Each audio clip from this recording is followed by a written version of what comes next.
The Dream Kingdom. Once upon a time, there lived a young man named George. He lived upon a hillside with his old father.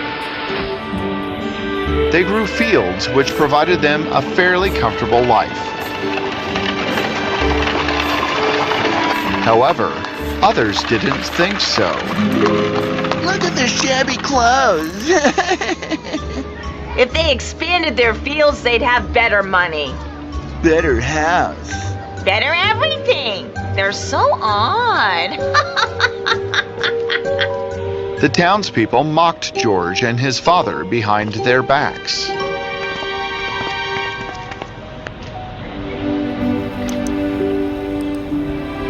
Thank you, George. Say, why don't you grow more fields? You'd have an easier life. Or better clothes. Well, our harvest is enough for us, and I love having leisure time like watching sunsets and birds. Yes. While work is necessary, taking it slow to appreciate life is important too. The townspeople couldn't understand this. Watching sunsets, birds, what's the point in that? Strange. They're living in dreamland. Ho, ho, ho. George and his father weren't strange. They were different from the townspeople. Every day, they would watch and listen as nature spread out its gloriousness.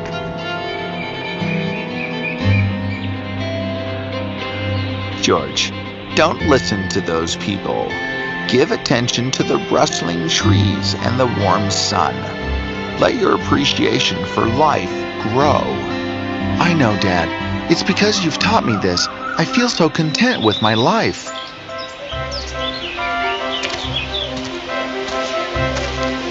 George could understand the birds, the way the trees breathed, and the earth's small surprises. Others don't understand this magnificence. It's silent and yet roars. But sadly, the years took someone with them.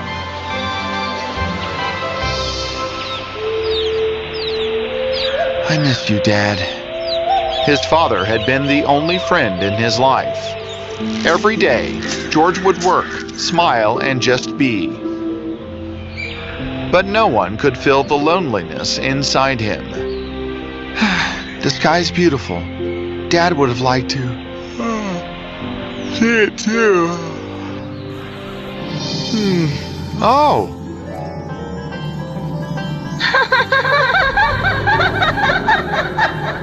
George was dazzled by the princess.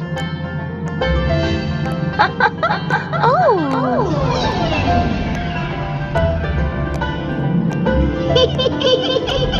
Catch! Oh, wait!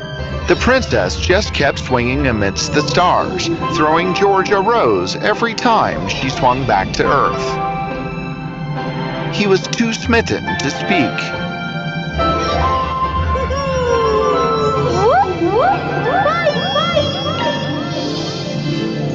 Huh? No! Wait! Huh, a dream? Huh? What are these? George was shocked to see himself surrounded by dozens of roses. But wasn't it just a dream? Maybe the birds dropped them? He worked hard that evening.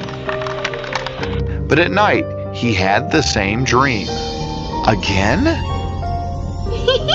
Hi, George! It's you! In my dream! Wait, you know my name? Of course I do. I'm in your dream. I'm Princess Sadira. Pleasure. So, what dream is this? Well, it's got everything you think about. Like those fish over there. And those floating apple pies. Ah, my dessert. I love apple pie too.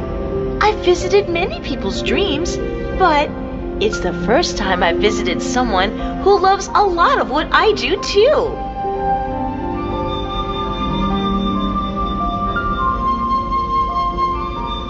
Why do you like it? Come. Woo! Oh, wow!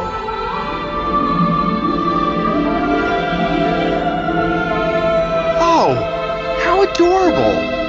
I know, right?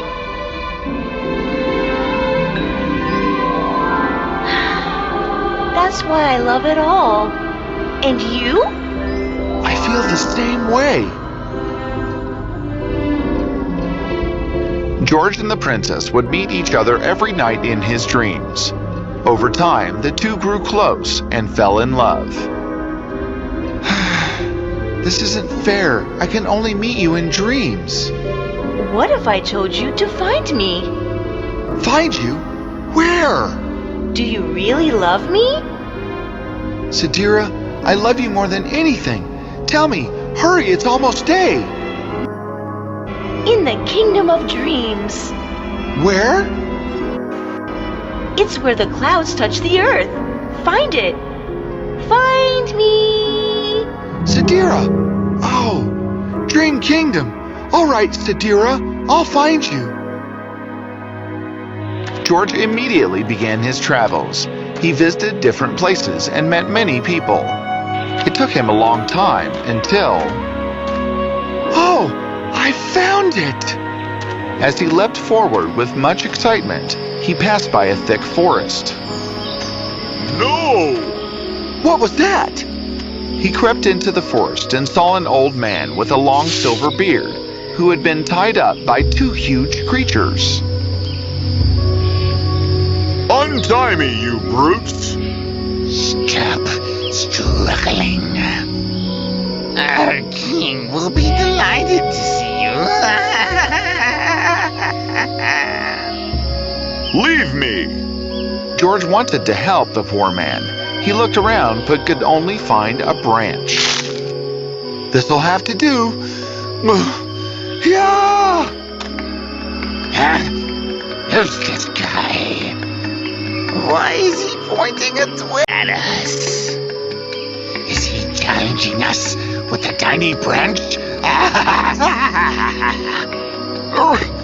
Please, help me! Help me! The forest seemed to understand what he wanted, for quite suddenly, things started happening. Huh? Whoa! What's happening? You little... my foot! What? George was bewildered at everything, but he untied the old man and they hurried out of the forest. What were those things? They're underlings of the evil king of reality. King of reality? Yes, he hates me. Oh, right. Let me introduce myself. I am the king of dreams, and you, young man, must have a really good heart for the forest to have saved you like that. What's that for? You'll see. Whoa! Oh, I'm George, by the way. I know. Come. George stepped through the opening, and the clouds closed around him. Wow! Cool, right? Let's go. The Kingdom of Dreams was nothing he could have imagined. That's where we get our magical stardust from. And over there's where all of our tired dreams come back from, rest after their work.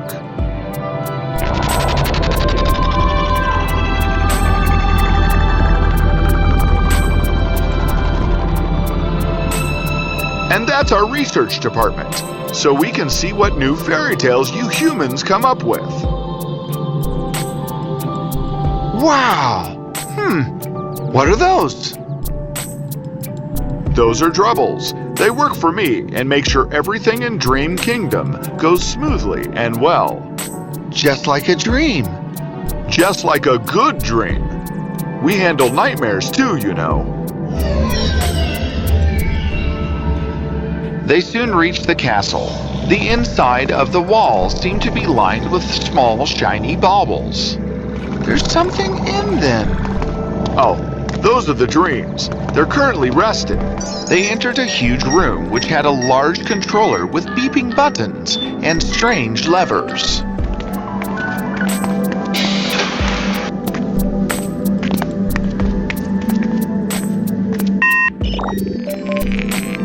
This is how I control the dreams. There are actually 3 kinds. The good dreams for good people. And nightmares?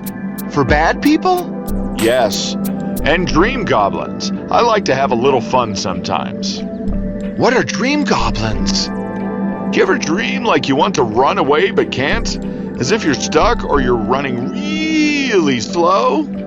Oh yes, I dislike that. Well, these little mischief makers are actually holding you down while you sleep and dream. And then they run away before you wake up. But I won't let them come next to you ever again. These are all nightmares. Scary witches and huge monsters. I send them to people with evil hearts to teach them a lesson. Like this kid. He bullied a younger child for his lunch. So this is what I'm gonna do. Sandwich monster. I'm sending you down to Charlie. And now we watch.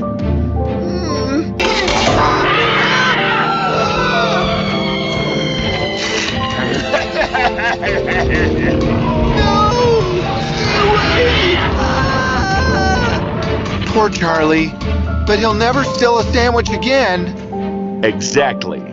These are the good dreams.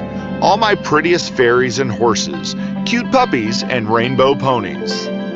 Oh, wow, they really are. Ah, Princess! Ah yes, Sadira. I sent her to you when you started feeling lonely. May I speak to her? Of course. Let me just get her out.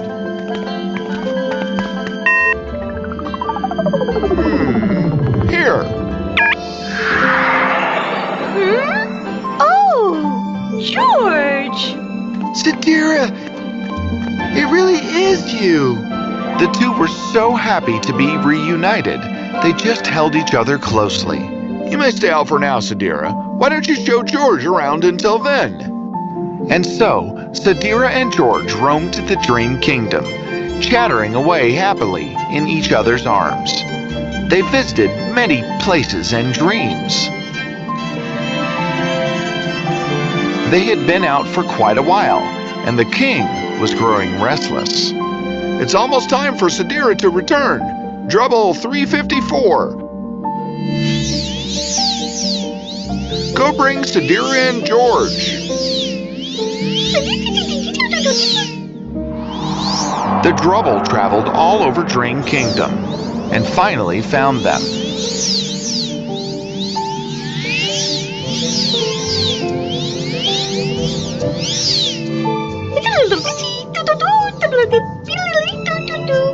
What? Oh no! Okay, Drubble. What's wrong? The king needs to send me to another dreamer, and you home. No, I'll ask the king to set you free. The two traveled back, and George went straight up to the king. Your Highness, I'm in love with Sadira, and I would like to take her as my wife. What? But Sadira is the best dream I have here. Please, I beg you. Please, Your Highness. The king looked at the two lovers and finally gave in. All right. I owe you this much at least for saving my life. Sadira may leave with you. There, when you pass through the portal, you'll be human. Your Highness, would you be so kind as to present us with a palace? I have only a cottage for my princess. I don't mind that, George. You are special and deserve only the best. I cannot grant you a real palace, but an invisible one. That means only the two of you would be able to see it. The king presented them with a folded map. and happily went through the Dream Kingdom portal, arriving at George's cottage. Let's unfold the map. The map was large and folded over many times. But once unfolded, the cottage disappeared, and a tall, magnificent castle emerged. Welcome home, my princess. You are my home, George. I wish you'd know that reality is enough of a dream come true for me. George and the princess were happy living in the dreamland. However, over time, George started to understand that mixing his reality and invisible dream palace wasn't a good thing.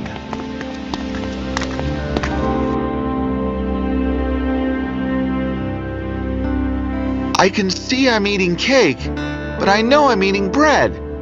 Sadira, do you mind if we close the map? George, I've wanted that from the start. Just because I was a dream princess before doesn't mean I want to live a dream.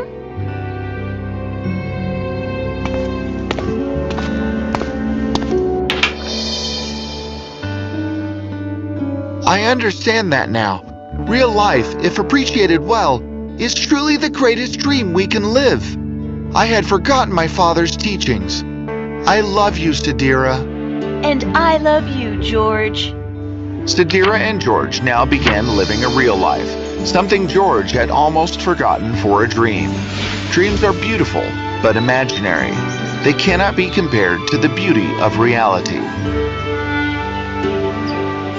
So, the next time you see a tiny flower, or a beautiful sunset, or the person you love, remember to appreciate the real beauty of life.